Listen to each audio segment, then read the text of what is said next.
All right, it is Combine Week, ladies and gentlemen, and we have a little bit of a bucking of the trend. Three of the four top quarterbacks will be throwing this week in Indianapolis. Normally, the top quarterbacks sit out. They elect to throw at their pro day, normally just show up for the interviews and the measurements. But Bryce Young from Alabama will be the only of the top quarterbacks not participating. That means Ohio State's CJ Stroud, Kentucky's Will Levis, and the name that is flying up the draft boards that everyone is starting to get giddy with excitement with, Florida's Anthony Richardson, will all be participating in throws this weekend. Anthony Richardson's going to do all the workouts because he knows he is going to absolutely crush it. And why not boost that draft stock? We just watched the Super Bowl with two very athletic quarterbacks.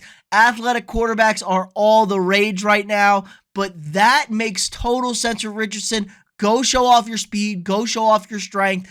Go let everyone know I am here. I deserve to be in the talks with these top guys. And honestly, I don't love this move from Bryce Young. I know most years the quarterbacks do not throw in Indianapolis, but Young, when you're the only guy sitting out here, there's not really an injury. He did injure his AC joint during the season, but he is well past that injury. Has nothing to do with his injury. He will be in town for medicals and interviews, which is nice. But man, when my other three competition is out there slinging the rock, I feel like I'd want to be out there too competing because there is no consensus on who the top quarterback is in this draft. There's so many mock drafts. There's even one right here on this article. We got CJ Stroud, then Bryce Young, then Anthony Richardson, and then Will Levis. There's no consensus on who the top quarterback is going to be, and the Chicago Bears look like they are trying to trade out from that number one spot. So someone's going to move up there to go get their guy. We just are not quite sure who that guy is. It's starting to look like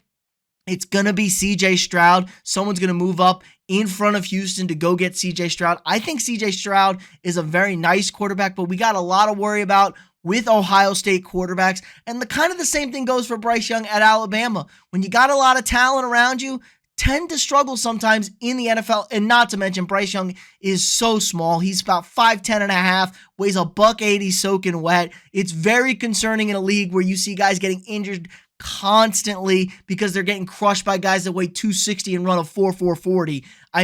It is a slight concern. Think about Kyler Murray. Think about Lamar Jackson. Even Jalen Hurts, even though he's built like a Mack truck, suffered some injuries. It's guys that are mobile and they get hit, and sometimes they just do not last. So I get the concern with Bryce Young. I think Houston really likes Bryce Young, so I think they're okay with staying put in two and hoping somebody else, if they do go in front of them, will not be taking him, which I don't think they will. Another name to watch out for, like I said, Anthony Richardson, flying up the draft boards due to his athleticism. He's got a lot of potential. I did love a comp I heard that he's Cam Newton and Justin Fields rolled into one. I go, great, so he's super inconsistent and he runs around and can't throw the football. That's what you're telling me. I know that's not what they're getting at, but Anthony Richardson, I'm not sold on. He is way too up and down. He's all over the place. Will Levis is an interesting prospect. Transferred to Kentucky from Penn State. Had a pretty good season. He's got a hose of an arm.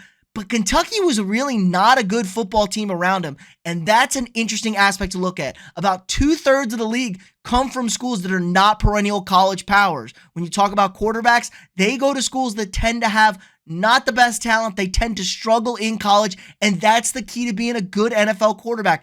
Can you deal with things and overcome adversity? So I think that makes Will Levis very interesting. Not a single player on the Kentucky offense was a first or second team all SEC player, and he's played in the SEC. We know that's where the absolute best of the best as far as the defensive guys come from. So he's seen some top elite level defensive guys. I haven't done a full dive into Levis. I'm really interested into that. People seem to be really sold on him. I'm hearing a lot of Josh Allen type comps, which is an interesting thing to look at. Not quite as big, not quite that mobile quarterback like Josh Allen, but a huge thrower of the football. So it should be really interesting to see. But overall, I think it's a slight mistake for Bryce to not be working out this weekend in Indy and throwing with these other quarterbacks where they're going to show off their skills in a non-controlled environment, not super set up for them, and they're going to show what they got. So I'm really excited. It's Combine week.